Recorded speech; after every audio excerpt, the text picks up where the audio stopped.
Hi, my name is Chris Parkhurst. I'm a documentary filmmaker, and I'm also the host of the Documentary Life podcast, a show that spans 140 episodes, has been downloaded in over 135 countries, and I've been producing for about 5 years. I decided to put each and every episode up here onto YouTube to sort of expand the audience, and as we say in the show, maybe inspire and inform some more doc filmmakers, hopefully like yourself. In the episodes, you may find some older, maybe outdated URLs, in particular any of the documentary filmmaking courses that we do offer online. If you have any questions about the URLs, simply look in the show notes on this page, here on this YouTube page, and that'll be able to take you where you need to go to.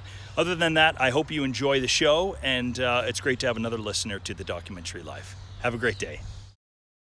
Microphone check, 1, 2. XCC, hello and welcome. XCC, hello and welcome. 1, 2, 3, 4, 5, 6. She sells seashells by the seashore. She sells seashells by the seashore. There we go, rolling. When you watch this film happen, you don't take it as, oh, this guy don't know what he's doing. You take it as, wow, this is real. So I believe we always had that. We always had that thing where we connect as viewers to things that aren't perfect. See, too many documentaries are overproduced now.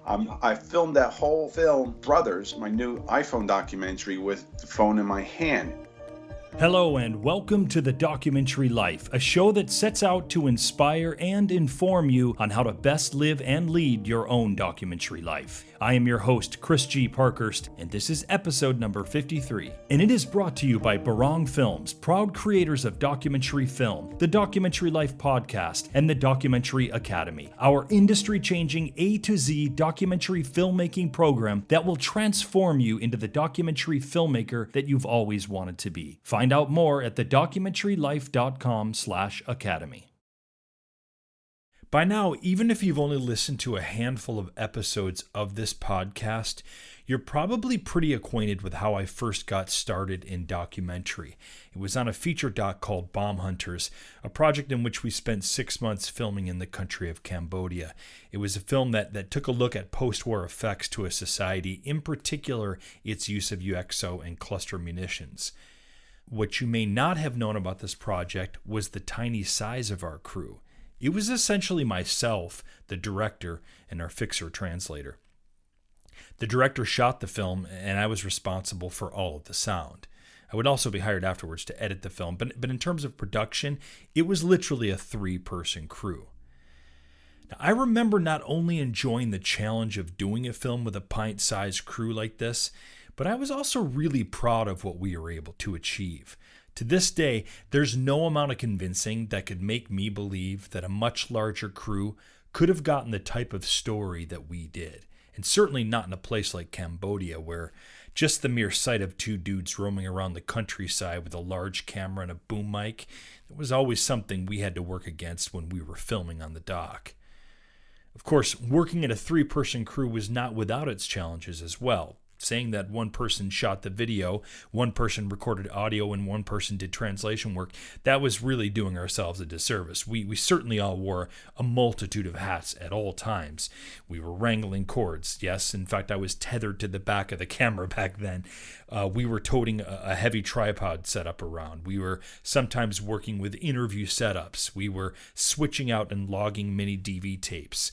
We were negotiating taxi and tuk-tuk rides. We were trying to stay alive by negotiating areas marked with the dreaded red skull and crossbones signs that indicate the uncleared landmine areas in a place like Cambodia.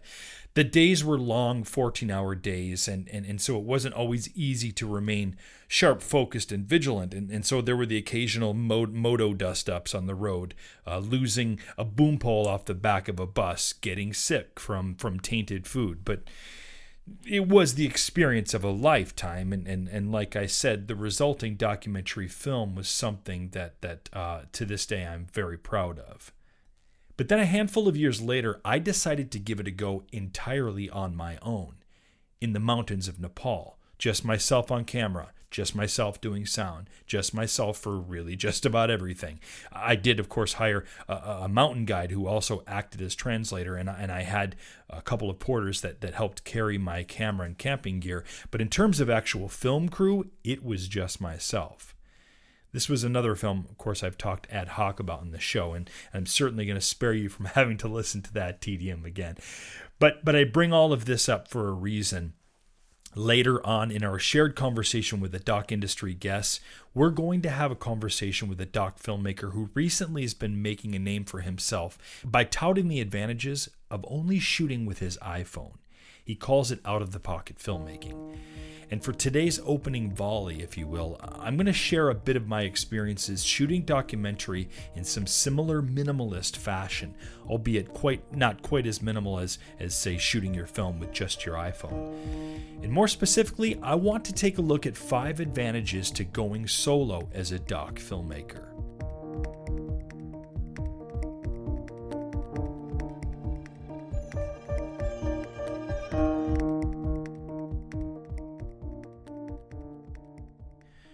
Okay, let's dive right into our list of 5 advantages to going solo as a doc filmmaker. And I do just want to say that this is not like a top 5 list as much as it's an exploration of some reasons why one might want to go solo with their doc project. It is also worth knowing that I'm really specifically talking about the actual production of the film, really just the actual shooting of the film, not the post-distribution process that happens after principal photography. And I'll openly admit that for every one of these advantages that I list out, you could certainly make an argument that it can also be a disadvantage. But that's the case I found with almost every aspect of doc filmmaking. There's little right and wrong in a way. When it comes to things like story choices, budget decisions, camera gear selections, as far as I'm concerned, there are only pros and cons to your choices. So with that, let's discuss 5 advantages to going solo. Number 1, you only have to worry about yourself. This is probably the most obvious one that jumps right out at you. You don't have to worry about anyone else in a crew other than yourself. After all, you are the crew. You don't have to worry about a producer telling you that what you're doing is not going to sell. You don't have to concern yourself with the minutia of covering costs of everyone's meals or actually making the meals happen. There are no personalities other than your subjects, of course, that you have to be worried about. It's just you, your gear, and your subject. When I was working in the mountains of Nepal, it actually helped greatly that I didn't have to be worrying about other crew members and their dietary needs or their concerns about trekking at higher elevations or being able to do your business, if you will, in an outhouse that's basically exposed to the world. Of course, I was always concerned with the welfare of my fixer and my porters, but that's different from having to be concerning yourself with the welfare of other actual crew members. Shooting in the mountains of Nepal all by myself also allowed me creatively to not be worried about anyone else's input. It was very liberating to be out there with a camera and just filming whatever I wanted, however I wanted, and for that matter, whenever I wanted. Number 2, it's low impact. You can approach your filming on the DL, the down low. It's you, your camera, a boom mic, maybe an additional lav if you're shooting interviews or following a subject around, and then that's probably it. I mean, you'll probably be wearing a small backpack or how about this, a fanny pack. That one's for my listeners in the UK and Aussie. They love the word fanny. But really, other than that, it's just you floating around like a bumblebee, if you will. I found this particularly advantageous in a place like Nepal or Cambodia or Haiti, where I might be filming in rural villages where I'm the only white person maybe they've ever seen, as I alluded to earlier. Particularly in these types of sensitive situations, it's obtrusive enough that my presence is there. That alone is having an impact on my film. My mere presence is having an effect on what may or may not transpire in front of my camera. And that's the other part of this. Most likely, if you're going at it alone, you're not going to have a massive camera setup, right? That's generally been the case for me in the scenarios like I just described. Not only did I not want to be toting around a large video camera and say, a bunch of lenses and batteries, but I wanted to be using something far smaller in terms of the camera, so this would help draw a lot less attention to what I was doing. Just before going on a shoot to Haiti, I just purchased the Canon 7D, which at that time had recently come out. I didn't buy the camera for this particular shoot, so I didn't actually end up using it very much in Haiti. Instead, opting for my the Sony V1U video camera, because I was very used to using that camera. But a funny thing happened when I did pull the DSLR out. I noticed it got a lot less attention, and that people pretty quickly forgot about it. They just thought I was taking pictures when in actuality I was rolling on test footage. This certainly seemed to lend itself to some more honest and real interactions on camera, and that was definitely duly noted for shoots later on where I would go out with the DSLR. So yeah, keeping your crew to one person and keeping your gear on the minimal side, it definitely helps give a low impact on the environment you're shooting in. Number 3, you're the only person who touches your gear. How about that one? Sounds terrible, doesn't it? But it's kind of true. I can't tell you how many times I've had other shooters using my gear where say I'm directing on something, and I find myself irked by the carefree attitude with which they're using my gear. I can only imagine what rental houses must feel like. But that's probably part of the reason they have such good insurance coverage. I'm always amazed by this one. We used to occasionally rent out our Canon C300 Mark II when we first got it, only to people that we knew and trusted, and rental insurance was a requisite. But I remember that I was helping out some friends that I'd worked with commercially for a few years, and they were putting together their first short film. They'd raised a little bit of money from Kickstarter or Indiegogo, one of the crowdfunding sources, and they were calling in their favors to crew members that they'd worked with in the Portland area. And I gave them a big break on the rental of our camera kit. I knew their DP pretty well, and I trusted the guys who were making the film. However, after their weekend of shooting, when I got the camera package back, I was appalled at how haphazardly they'd packed my camera. And maybe I shouldn't say how they'd packed my camera. I don't by any means blame my colleagues who had rented the camera. I'm sure they assumed what I had assumed, that the DP would take good care of the gear and pack it up nicely and return it the way that he'd found it. Sadly, this was not the case. And honestly, that was the last time we rented out the Canon. It just wasn't worth it.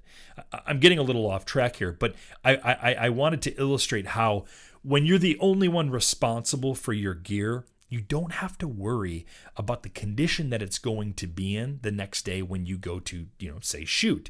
You're the only person handling that gear. You're making sure that your batteries are fully charged. You're putting media cards in a place where you cannot only easily get to them, but because you'd label them, say, for the shoot, you won't have to worry about erasing any cards by accident. You also can trust that when you hook up the lav, that the frequency, say it's a wireless lav, the frequency it's going to be is going to be where you want it to be at, and that because you'd already tested the audio gear prior to the shoot, you weren't going to have to mess with it too much when you're shooting an interview because, as we all know, when we're doing the solo thing, we have a zillion jobs to be juggling all at the same time. So we need peace of mind that our gear is where it needs to be, and therefore easily accessible when you need it, and that it's all, quite frankly, functioning properly. If you're the only person using your gear, you'll minimize the types of things that you don't have control over. Number 4, no one knows your vision like you do. It's true, right? No one knows your vision like you do. I mean, you've been thinking on, meditating on, processing this Doc project story of yours for a long time now. And while you've got your elevator pitch, it's down to a T, it's still not always easy to be able to translate this as a vision to your crew. It actually makes me think of working with the DP or two, and these are people that I know and I trust and love dearly, and we have good personal and professional relationships. Because I consider myself a director/DP, and because I've often shot a bunch of my own stuff over the years, it's kind of understood that there may be times where I'm picking up the camera and doing some shooting myself. First of all, I love to shoot. Secondly, as camera people, we all have our own unique styles. We have things that we're good at shooting, and other areas we're not so great at shooting. For instance, no one would hire me to shoot food porn. They'd hire my friend and colleague Brian Kimmel to do that. But they might hire me to shoot a conversation handheld because I seem to have a knack for this sort of thing. I'm able to anticipate conversations. I like to get in the flow of what's happening, and I'm not afraid to get up tight and close when the situation calls for it. Actually, it reminds me of a time when I was shooting on a doc project in Southeast Asia. My DP, whom is a good friend and someone that I've worked with many times over the years, one of the things that he truly excels at is the art of shooting the interview. Taking an environment and setting it up and lighting it, and oftentimes, mind you, working with minimal instrumentation, lighting instrumentation, and making these beautiful looking interviews they're not only evocative of the personality that we're shooting, but really evocative of the film project as a whole as well. I would never try and duplicate what he does. It is a true talent, and he is amazing at it. However, put him in a setting where he has to follow action, and things become a little less fluid for him. I can't explain the reasoning, but knowing what I know about him, I find him to be a true technical whiz when it comes to cameras and operating them. He's like the Eric Clapton of camera operation, whereas I'm much more kind of feeling oriented. I'm kind of gut level when it comes to my camera operation. I'm less technical. I really go with the flow of a given situation. I'm like the Ace Frehley of camera operation, if you will. Yeah, think on that for a minute. In any case, I remember well a time towards the end of a long day of shooting, and this may account actually for some of what would end up transpiring. And we were shooting some footage at a very small, intimate concert venue. This was actually outside at the back of a restaurant club. It was small, and the crowd was really packed tightly into this small area. The band was practically right in front of you. And my DP kept trying to cover this from afar with a longer lens. And I kept insisting that he get some tighter shots. And maybe I wasn't explaining myself well enough. That's entirely possible. I was probably trying to beat lightly around the bush, if you will. But getting long lens shots from the back, it was not going to give the intimate and close-knit feel that I was going for. So as politely as I could, I asked for the camera, I hopped into the crowd, and I did what I do best and what I love to do. Dance with the camera, follow action. My point in all of this is that when it's just you and your subjects, you get to make and employ your vision in whichever way you should see fit. There are no other egos, just your own, of course, that you have to worry about. You get to do the dance with the camera, and no one gets to say squat about how you're dancing. And last but certainly not least is number 5, which is it's cheap. You can sincerely cut down on your costs if you don't have a crew. And let's be honest here, it's often the reason that we decide to tackle doc projects all on our own in the first place. We simply don't have the financing to be able to hire any kind of crew. We often need what little funds we do have to pay for things like travel costs and accommodations, meals, or petrol. Sadly, sometimes in our films, these costs take precedence over a crew position that you might be able to at least adequately do yourself. Now, something that I'd like for you to make note of here is that when you're applying for grants for your doc, it's wise not to only include yourself as the crew. You might suppose that funding organizations might be more liable to cough up some dough, to help the starving artist who can't afford to hire a sound person, if for instance. But I've heard from representatives from some of these institutions that they say that unfortunately it can work against you, giving the impression that it's just you working on the film. For them, even if only subliminally, it gives the impression that others don't believe in the film that you're trying to do. As if the fact that you don't have other crew members listed for a film, it suggests that whatever you're filming, it's not worthy of someone else's time and energy.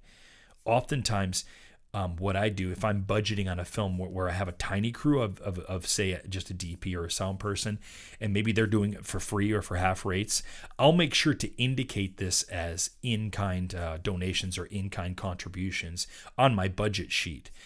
That way, the grant institution can not only see that others are indeed attached to my project, but that they believe in it strongly enough that they're willing to give their time for free or for little charge. So I guess what I'm trying to say here is that even if you won't intend to use the monies for a crew, it might be a good idea to always budget for one. Okay, let's quickly revisit the 5 advantages to going solo one more time. Number 1, you only have to worry about yourself. Number 2, it's low impact. Number 3, you're the only person who touches your gear. Number 4, no one knows your vision like you do. And number 5, it's cheap.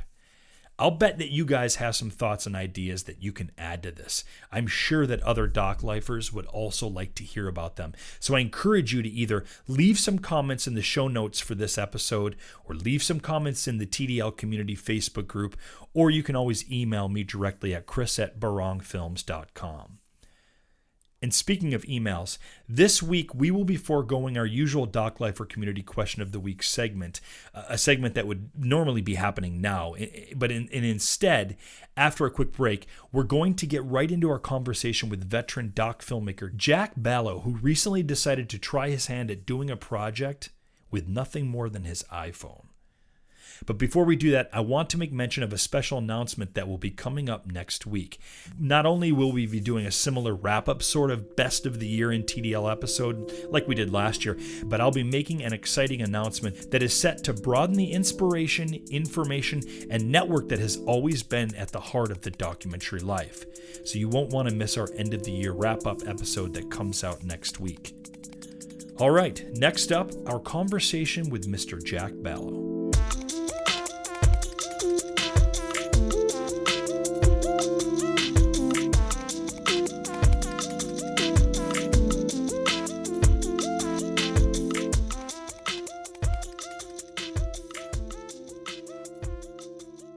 Over the last few years, as we've met and connected with more and more doc lifers, we've been asked what the most comprehensive doc filmmaking course out there is. The truth is, we didn't believe there was one.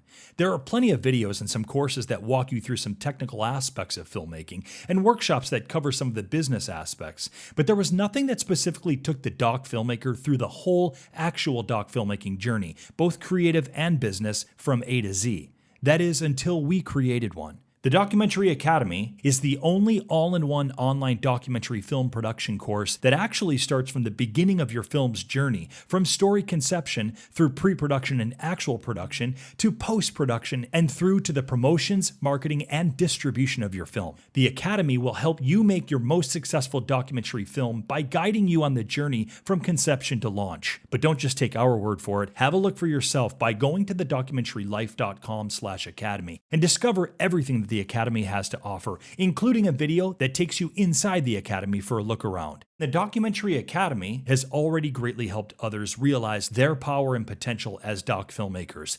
Why not be the next person who brings an awesome documentary film to life? Head on over to thedocumentarylife.com/academy today, and we'll see you there.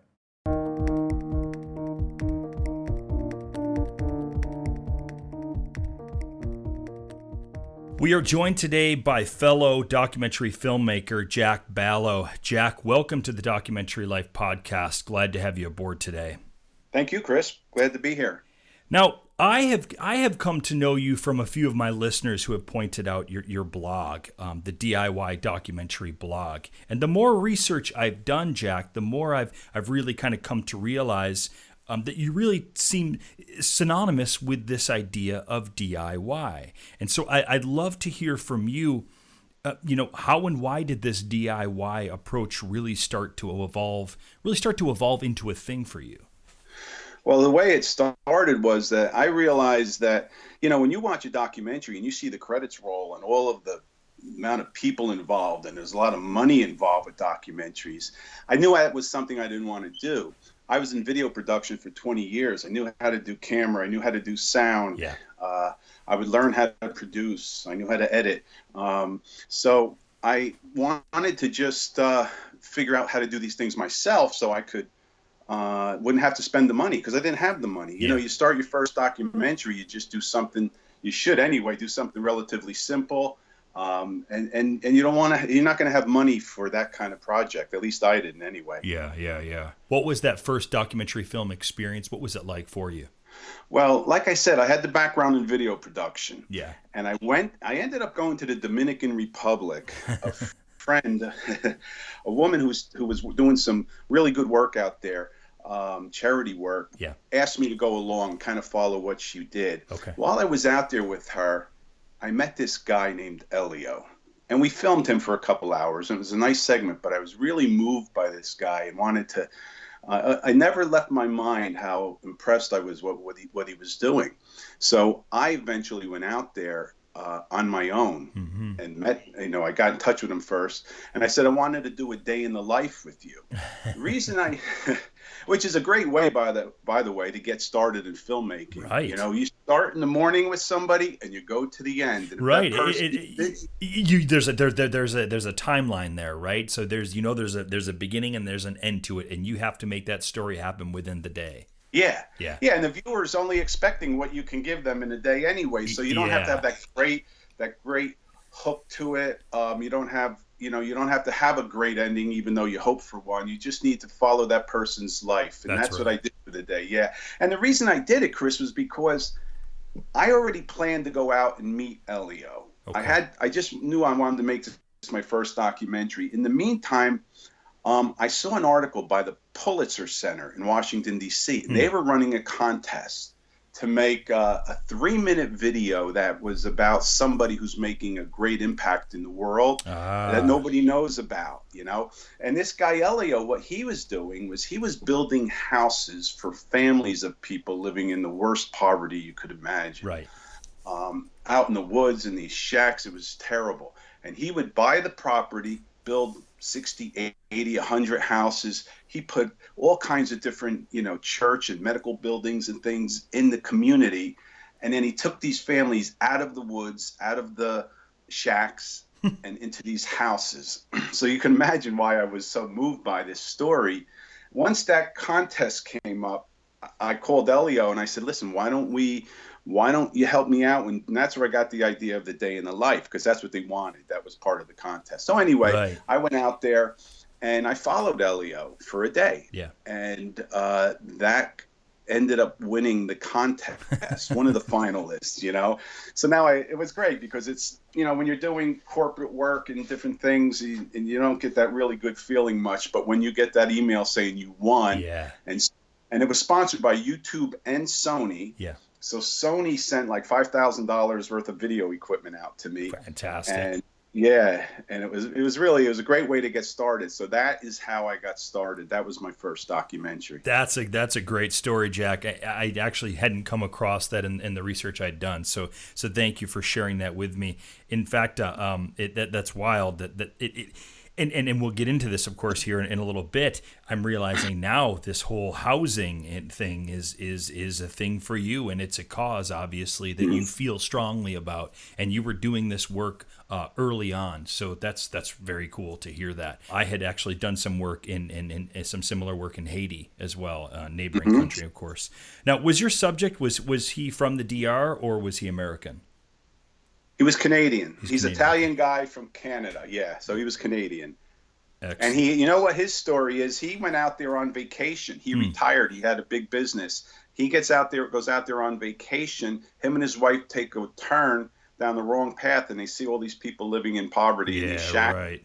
And the guy, this was 20 years before I met him. The guy went there on his vacation after he retired. He bought a house in Florida. He never left the Dominican Republic since that day. He was ready to go retire in Florida like everybody else does. He had enough money and he was doing well with that. So, and he put all his money and his whole life into building these communities. And he still does to this day. Wow. Over 1,000 houses. Yeah. Oh, incredible. That's amazing. Great. Wonderful for those people and good for him for kind of, recognizing a moment and following that journey, which is, in many ways not unlike we have to do as doc filmmakers with our doc films, where, we kind of set out to tell a story, but, often if we're not open to the sort of twists and turns that a story can take, and as a doc filmmaker, we might miss an opportunity for a great story. Absolutely, yeah, absolutely. So, a big part of the reason, of course, I've had you on the program today, Jack, is to talk about this idea of creating a doc film with this little device that we all have come to know and love and adore called the iPhone. And It's certainly you're generating some press with this. You're finishing up on your film Brothers, and this was shot entirely with an iPhone. She's trying to put words in my mouth about drinking, about being depressed, all this bullshit. She goes, I can get you into the program. Social service rigmarole. You put us somewhere, take what little belongings we have, and the rest of the stuff will be either stolen or sold. We're here on our own for 3.5 years without any trouble. The opportunity, Jack, I can't pass it up. I'm not going to pass it up. He just left. He never said goodbye. He never said anything. He never said, oh, hey, and I won't be back here again. I'll get through it. I'll find my way again. But I'm gonna miss that guy. There was a dream. One day I could see it. Well, what happened was this. I was finishing up Destiny's Bridge, my documentary. That's a feature film. It took me about years to make. I was finishing that up, and that's a film about 80 homeless people living in the woods in Lakewood, New Jersey. And I spent years and years, it seems like, there with the people, and then in post-production and everything else that followed. But the film was finally over, and a friend of mine called me, and he told me about two friends of ours who we grew up with, who happened to be living in the woods in the same town that we grew up in. Okay. That's Sayreville, New Jersey, right? So he thought of me when he heard about it, and he really called to say, hey, what can we do to help these guys? And I certainly had a lot of experience in that, and that's why he called me. And I said, well, let me go out and see them. And I haven't seen them since high school, maybe 20 years, 30-some years, 40 years almost. I haven't even seen these guys, but I knew where they were at. He knew. Our mutual friend knew. He told me. Yeah. So I went out there to see them. And I went out there with the intentions of saying, hey, is there anything I can do to help? You know, I got a lot of contacts and know a lot of people who could help you guys out, and I'll do whatever I can, because I live 10 minutes from where they were living, you know, where they were. And this is out in the middle of the woods in Sayreville, New Jersey. So when I got out there, I realized after just maybe the first hour I was there that I need to film some of this. I guess it was because it just came, I needed to. I don't know. It just came over me because I was so used to it. Especially because you're so used to that environment too, and dealing with that subject matter. And they were doing everything. They were living the same way as in Tent City, except for the same way in some senses. Another way, they were alone though. Yeah. Tent City, the whole community had a whole bunch of support. They were alone. So anyway, I had told them a little bit about my documentary experience, and I says, hey, do you mind if I film a little with my phone? and they were fine with it. And the reason I did that was because I wanted to know. I knew I was teaching a course on documentary filmmaking called DIY documentary filmmaking. Yeah. And I knew that this was going to lean towards iPhones. I'm not one of those people who knows every button on their iPhone, everything about it. Matter of fact, I'm the opposite. I just turn it on and use it the best I can. Yeah. That's how I made this film. I didn't use any apps. You know, they got so many apps for the iPhone for filmmaking. I didn't use any accessories. This whole thing is held in my hand as if it was just, that's all I did was held it in my hand. With the idea that I'll film a little bit here and there. I'll put a little 3-minute film together maybe, and I'll show it to the class. I'll say, look what I did. I was able to show the quality and show some of the things I was able to do with it. That was all I wanted to do. I never expected to make a documentary. Yeah. But what happened was I would film, the funny part was I didn't even know how to work. This was while this has been, I was shooting this film for 2 years because I was visiting them for 2 years. I wasn't even familiar with iCloud, how to get your video into the cloud where you could then download it and edit it. I didn't know any of that. Right, so you're just reliant on the space that you have on your iPhone unless you've got a laptop to dump it off onto. Exactly. And only once did I bring a laptop thinking I might need this. Fantastic. Every other time I went there, I filmed about 10 to 12 minutes, and right in the middle of what was happening, the camera put up the thing, no room left or whatever message. That's it. You're out of space, yeah. So I'd say, all right, shut it off, and I just stay there and finish what I tended to go there for. I never got stressed over it, didn't care. And then it turned out to be an interesting ending to how this whole film ends. And that was really important to me. And I realized I went into my footage. First time I just looked at it. 2 years. I just kept loading it into my computer Right. and dating it. And I went and watched it all. And I was like, wow, this is crazy. There's so much here in these little 10-minute segments. I had about 20, 25 of them.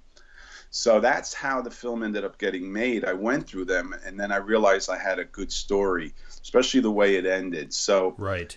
I put it together, and then I still didn't think a whole lot of it, except for this is pretty cool. I thought maybe I'll do something with it. I don't know. It was a lot of fun. I'll certainly use it in my course. And then I sent it to a good friend of mine. His name is Bill Jersey. He's the executive producer on Destiny's Bridge. Okay. He's a guy who's made documentaries for 50 years for PBS. He's won all kinds of awards. He's a lifetime documentary filmmaker, and he's like my mentor, you know? Ah. Yeah. So I send it to him, and he was just blown away by it. He wrote this thing to me that I couldn't believe, the nicest email telling me how good this film is. And that's when I said, because that's what happens. You know that. Yeah. When your own film will only move you for a certain amount of time. Especially when you're looking at the footage for months and years on end, right? Exactly. And I'm, exactly. So that's what I went through. Jack, let's back up a little bit and unravel some of this. So just for clarification for my listeners, give us a picture of what your film setup looked like. I mean, it sounds like it's as stripped down as it gets, right? I mean, are we talking any lens attachments? What are you doing for audio? Tell us what it was. There was nothing but this iPhone in my hand. Yep. That was it. I call it out of the pocket iPhone filmmaking. Totally. Because it was truly out of my pocket. And I just pulled it out, just like anybody else would pick up their phone and want to videotape something. There was no external microphones, no lenses attached to it, never used a tripod or any of these selfie sticks things they got out there. I mean, I just put it right next to it. Picture a person holding their cell phone, near their shoulder, next to their head, that kind of area right there. But I didn't just do that. That was the general filming.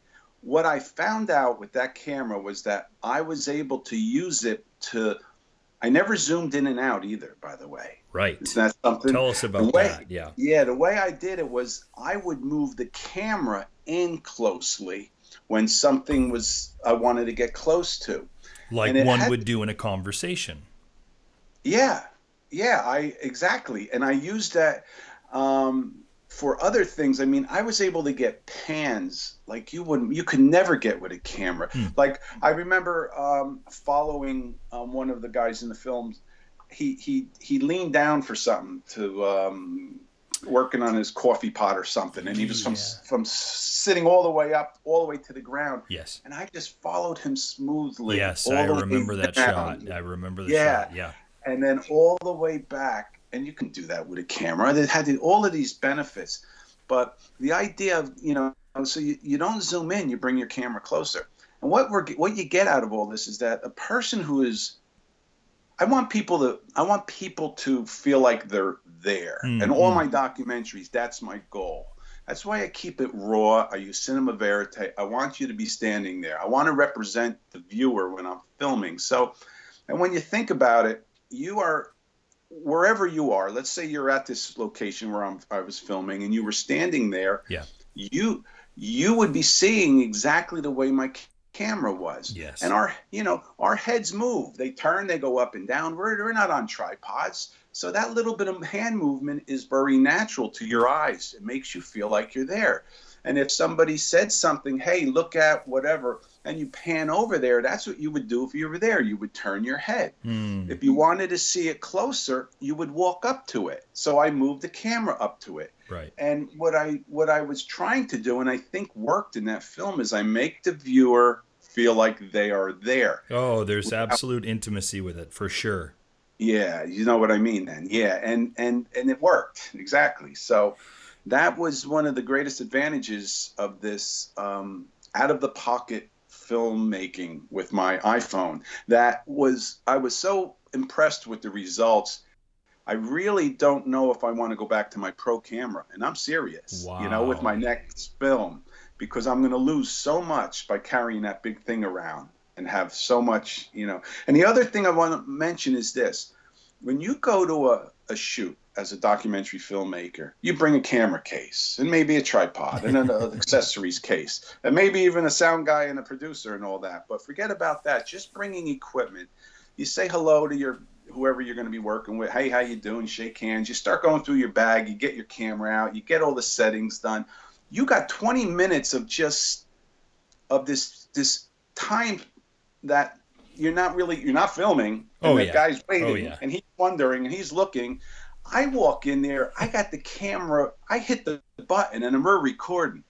Hey, how you doing? You literally hit the ground running. It's open the door and you're there. Yeah. Yeah. And I think that brings a more realistic, truthful, natural feeling to the film because they told me already that, when we watched the film afterwards, I watched it with the two brothers and they don't even remember any Cameron being there. It truly worked. Yeah. So that's important. That's so important in documentary filmmaking, at least cinema verite, in the stories that I like to tell the way I want to tell it. It's funny. I read a blog post that you had written on your DIY documentary blog, and I couldn't help but chuckle. You mentioned driving to location, and a beautiful thing when you're driving to location is that you're not worrying about maybe having forgotten the headphones or batteries or whatever the case. I can't tell you how many times, Jack, I feel like it's probably every shoot, if not every other shoot. I feel like I'm pulling the car over or the truck over, whatever I'm driving, and I'm like, okay, I know I did a mental checklist. I know I have everything, but damn it, I'm going to open the boot and I'm going to check and make sure I got everything all over again. It's constant anxiety. And it's just hey, just remember to bring your phone. Yeah. Hey, and look, if it was a really important shoot and you had to travel far, bring two phones, bring an extra one. Right. That's the other thing about this. Yeah. These phones, you can use old phones. You don't have to have the phone that you use day to day. That's what I did. But you don't have to do that. You got to have a bag full of phones just laying around. Exactly. Without ever worrying. So that's another reason. I think there are some good apps out there that would be helpful in getting a little bit more control. You can shoot in 24p, and there's a few other things you can do with apps. But, I wouldn't want to go any further. Maybe I'll do a couple apps on the next film, but I wouldn't use any accessories or get caught up in any of these other things. Yeah. Let me ask you this. Any disadvantages that you can think of with this super lo-fi approach as opposed to having gear and a crew with you? What disadvantages come to mind? Well, the one we talked about already, the minimal, having only a certain amount of space on your phone to film, to record video. So that was the biggest problem I had. But like I said earlier, it didn't bother me because I wasn't really, that's probably why the film came out so well. I wasn't trying to make a film. I was just capturing things and zero stress. Yeah, right. I didn't care what was going on. And, even when I ask questions, which I normally don't do, you might have saw that in Destiny's Bridge, very little communication between me and the people in the film. But here what I did was I just asked questions. If I thought the viewer would want to know. If there was something really, like he finds a lottery ticket and he tells a story. Well, you want to know how much. Did he get $10 or $100? That's right. Or, so I like to ask those questions if I think the viewer wants it. But other than that, I don't get involved with any talking back and forth. And it's interesting. I wonder if you had considered, something that I thought of when I did not understand the relationship that you had with these guys. I didn't realize that you had known them prior and, in fact, had gone to high school with them. And so when you said that, I thought, oh, wow, Jack he had to have thought at some point, am I going to be in this film? Or is my relationship to them going to be in this film somehow? A la, I heard this story about these two brothers that I went to high school with, and it's been 30 years, and they're out living in the shack in the forest out like 10 minutes from my town, and I'd had no idea. I'd wondered if you had thought about doing that.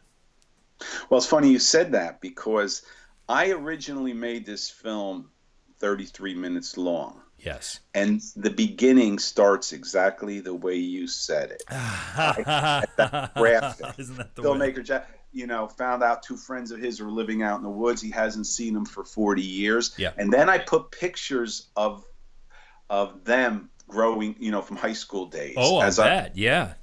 And then I did a narration. Yes. Because I built up exactly what you said. So Yep. I gave a lot of thought to that.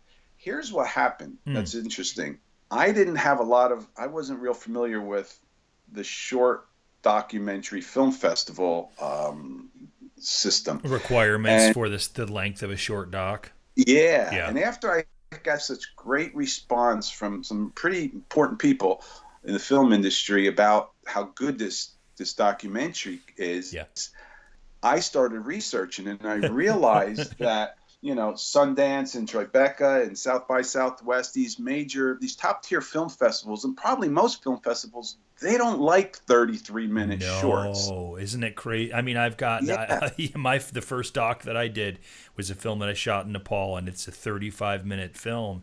And I thought, I'm same boat as you. I didn't really discover it until afterwards that, oh wow, this 35-minute film really isn't it's in no man's land. There's no distribution for it. There's no festival platform for it.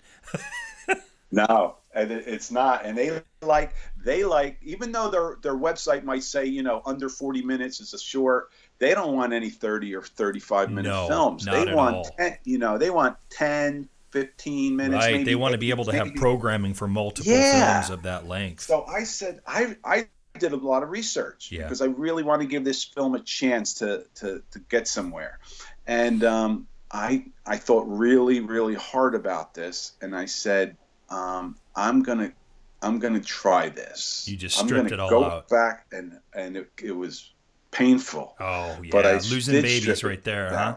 Yeah, so I cut it down from 33 minutes to 16, more than half. Which is the cut that I've seen. Yeah, and I had to lose. I didn't have time for that idea to tell the viewer we were friends, because I realized we were old friends. That wasn't real important. And then I had to, like the question you asked, how much am I going to involve myself in this film? Yeah. And like I said, my last documentary, Destiny's Bridge, I made a point of not using myself speaking for the most part in the film. There might be a piece here and there. Absolutely. And I even filmed it that way. If the person wanted to get into a conversation with me, I tried to turn it around so they kind of talked more and I talked less, or I edited around it. Okay, there you go. Very conscious decision on your part. Yeah, so I went into this thinking this is how I work. Yeah. And then I realized, no, this isn't going to work here. And I thought that my voice in the back was working. Because remember, I wasn't making the documentary. So I'm saying, hey, I'm just talking natural to these guys. Yeah, right. And all of a sudden, when I did the editing, I said, this is going to work out well, where I can. And then I was, again, going to say in the beginning that we're all friends, that we got together after 40 years, and I found them in the woods. And then it turns out I put my voice in the film. Not only that, as you noticed, Chris, I directed the outcome of that film, because I went into the woods the night of the storm. That's right. And to save him. That's right. I mean, are filmmakers supposed to do that? It rarely happens. Right. So so if I didn't go there that night before the storm, we don't know what would have happened, but that's how involved I got. And it all worked. It just shows you don't want to put yourself in a situation, oh no, I don't do it this way, or I don't do it that way, or it's not going to work. Yeah. You just do it and you'd be surprised. I was surprised anyway to see how well. That's great. I'm not, my voice isn't in it a lot, but I'm part of their story, or at least part of the film. That's right. In a little bit, yeah. Jack, let me ask you this. Do you think, and I'm talking about sort of audience reception to a film that is shot in this fashion, that's shot, let's say in this case, with an iPhone. Do you think that we've become so accustomed to seeing footage shot from our handheld devices these days that maybe we've become almost like more forgiving, if that makes sense, about less than ideal footage. And I'm not suggesting that your footage is less than ideal, but it's this idea: are we becoming more accepting to footage that's shot in this way?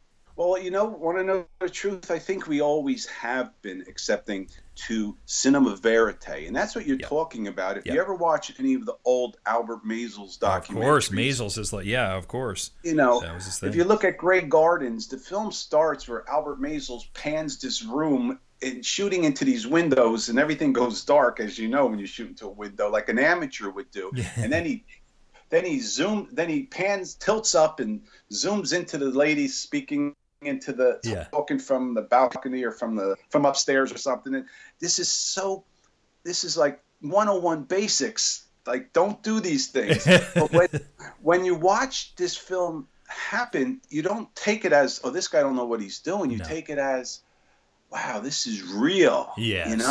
So I believe we always had that. We always had that thing where we connect as viewers to things that aren't perfect. See, too many documentaries are overproduced now.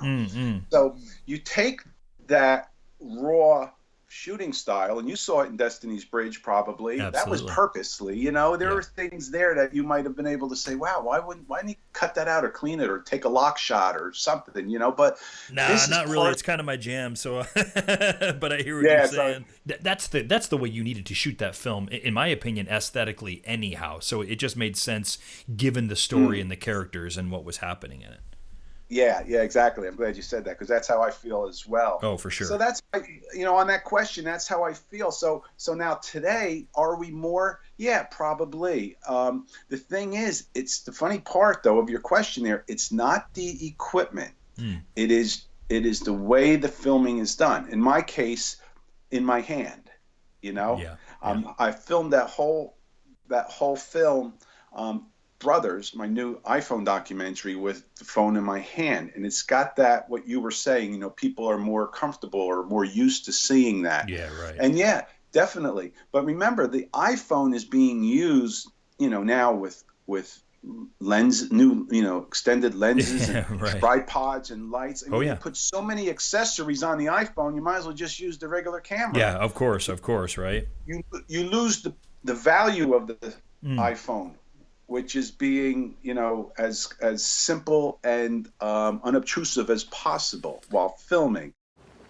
To me, the great hope is that now these little 8mm video recorders and stuff are coming around. Some just people who normally wouldn't make movies are going to be making them. And, suddenly one day some little fat girl in Ohio is going to be the new Mozart, and make a beautiful film with her little father's camera recorder. And for once, the so-called professionalism about movies will be destroyed forever, and it'll really become an art form. That's my opinion. No, I love that. No, that's great. And that's it right there. It is, right? And you know what? I'm going through this now while I'm teaching teens documentary filmmaking with their iPhones. I have this course that I've been teaching, and at the end of the course, we do a film festival. And their films are just 3 to 5 minutes. And I had 8 kids in my last class, and we their families come and all, and we have to fill up a room, and it's really a lot of fun. Yeah.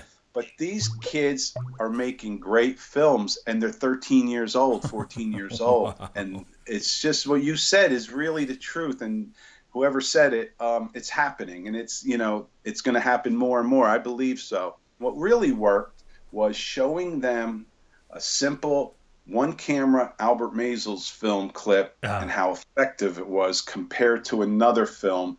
I can't remember the name off the top of my head, but it doesn't matter. With all these graphics and music added, and they have to tell you, lower thirds of everything going on, where Maysles just lets you follow the story. Yeah. Without any of these graphics and lower thirds, no music being added, no tripod. And this wasn't about iPhones, because iPhones weren't doing video so much. This was a few years ago. This was just teaching the simplicity of good filmmaking, how important the story is, and how people. I saw the response to this little presentation, this little workshop, whatever you want to call it, and I realized that this is something that we need to teach more of, and more people need to be making simple films than and letting people know you don't need the big expensive camera and the camera crews. You need a good story.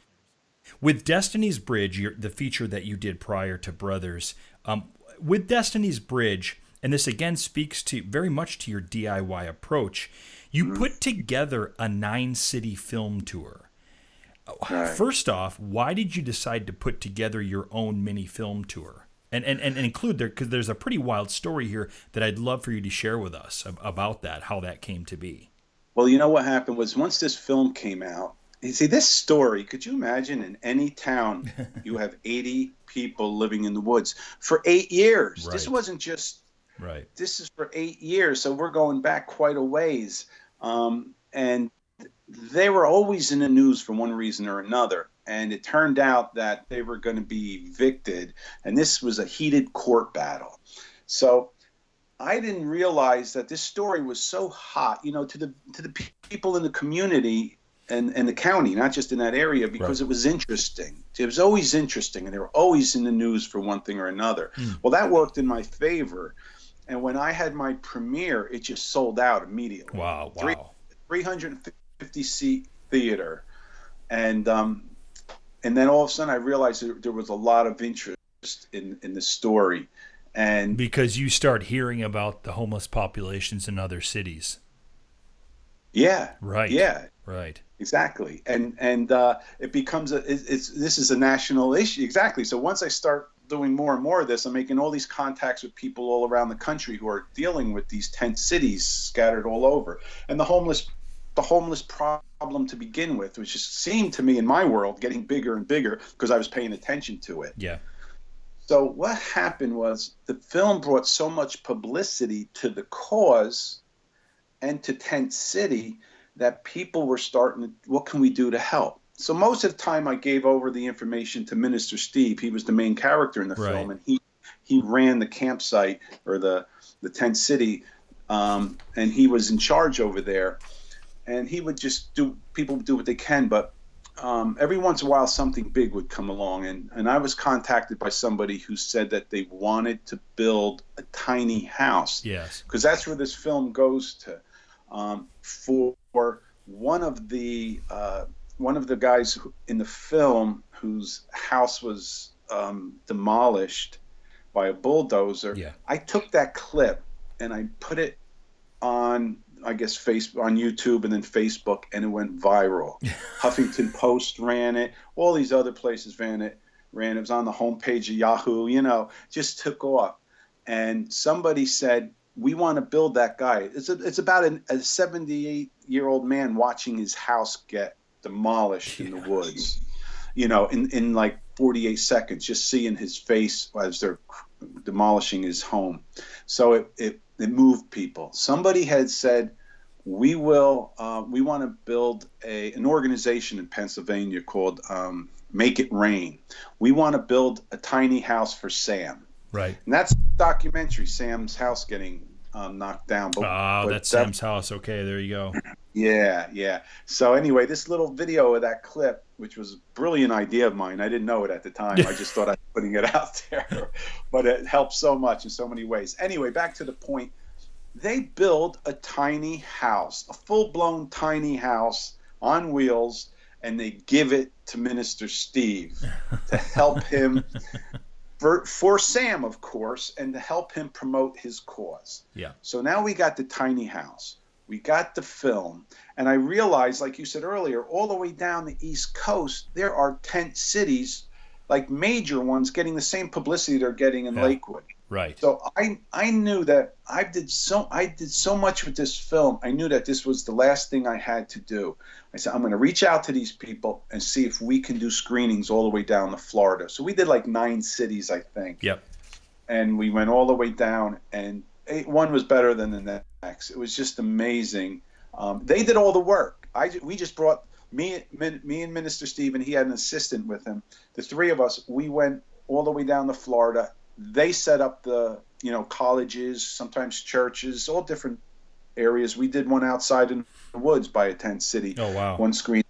Yeah. So what happened was it was a great success. It was just bringing more attention to the film, to the cause, to the need for tiny houses, not just for the homeless, and the poor, but for everybody who wants to live a simple life. Well, there's some lessons here for doc filmmakers who want to put together, their own distribution plans, and certainly those that want to put out some of their own film tours. I would love to hear from you, Jack. What are some ways in which we can help offset the costs of our film tours? Well, that film tour was elaborate because I really pushed it, taking the tiny house and going all the way down to Florida. But I started off by doing my film tours local, and I called them tours because the film was complete, and then I just decided, I don't know, we're doing a New Jersey film tour, and I did what's called four-walling. We rented theaters, some cases, and then if you rent the theater, sometimes they give it to you for free. One place wanted $1,000, just to give you an idea how expensive they could be. A big game theater. We didn't go there, but most will do something reasonable, $300 or $400. And you got the theater for the night. You bring your own people there. They collect tickets. It's $10 a person. So if you get 30 people there, you're going to break out even. Then you sell your DVDs and your T-shirts. Merchandise, right. T-shirts. Right.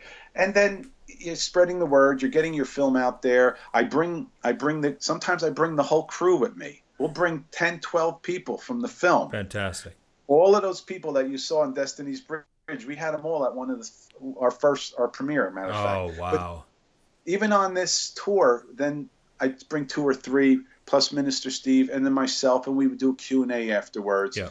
So, you might just break even if you're lucky sometimes. You don't lose money, but you want to contact your theater, local theaters or theaters in the area you want to screen at, and tell them what you're doing and see what they'll rent the theater for. So that's one way, but then you got to get people there. And of course, in my case, then I would try to reach out to homeless advocates in that area. Right. And the other thing is colleges. I had an advantage because Destiny's Bridge was such this tent city was so big and had so much publicity for so long that when I started contacting colleges, and you write up one email, you got to make it impressive, put the link to the film there and different things, but you got to look professional, and you send in the same one to everybody. Then you just got to change the name. So it's not like, and you send one to if you send it to every college in your state or in your area, you're going to get responses. And we must have been to 12, 13 colleges, and they paid around $500 to screen it and for us to come out. So that was another way to make a little bit of money and keep the kids, the college kids, they're so moved by it, and they get in line to take a picture with Minister Steve, and they got inspired by it. Yeah, that doesn't surprise me at all. Yeah. Yeah. It was so that was a good run. But what was the other things we did? I mean, we did them in churches. See, a lot of churches, you've got to figure out what your film is about and see who would get behind it. In that case, churches are always helping homeless people. Right. So, and a lot of churches would come down to Tent City to help, bring food and different things. So we had a lot of contacts. I was lucky again. It fell in place because this topic was had a lot of publicity in my area, but then in a national way too, because the tiny house movement started getting really big at the same time. Right. We were doing it. So we were probably the first ones, at least in making a film about, the tiny house movement and mixing that with the homeless cause. And that was people hear this, they get interested. They'll at least give you a chance. Yeah. We were able to book screenings. Sometimes, again, you pay for the room. Sometimes it's donated, but it worked. Jack, as we wrap up here, let us know, how can we see some of your films, and also included in that, talk a little bit about the DIY documentary blog. Well, my films are, what I do, because I do everything myself. I'm not proud of this, but by the time it's time to go into distribution, I start on my next film. And I run out of gas. That's the only way I could say it. Yeah. I'll give you an example. My You can go to my website, destiniesbridge.com, Right. and order the DVD. To answer your question, that's one way you can get to see destiniesbridge.com. It's right there. You can get the DVD. When I have some time, I'll try to get it onto Amazon, and do what I'm supposed to do. Right. But I haven't researched that. I don't know if you've done a show on it. It would be interesting to know the ins and outs of getting, for independent producers to put their films on Amazon and what kind of things you go through. Absolutely. But I'm going to be going through that process at some point and getting it on there so people could just, rent it and watch it. That would be one thing. But I don't do my distribution is my weakest point. Yep. But No, you're not alone, man. You're not alone. I think that happens to a lot of doc filmmakers. It makes sense, and certainly it's going to be a part of our programming that we take a look at moving forward. Jack, this has been a lovely conversation. I think a lot of listeners are really going to get a lot out of this program. DIY is certainly at the heart of a lot of what we doc lifers are doing. And so, yeah, you were definitely the man to talk about this. Thank you so much for taking the time to do this. Thank you, Chris.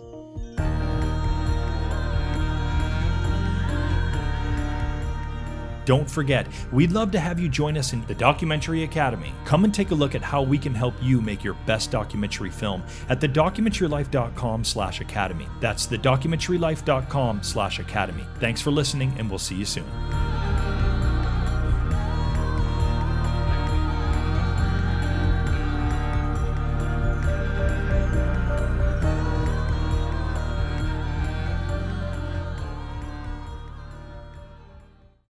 Thanks again for listening to the show, and remember to like and subscribe to this channel. Also, remember, for any of the URLs that may or may not be outdated, and you want to get the most up-to-date information, perhaps for the documentary filmmaking courses, for the blog, for other episodes, just go ahead and check in the show notes below on this YouTube page, and that'll give you the correct URLs to use. Thanks again. Have a great day.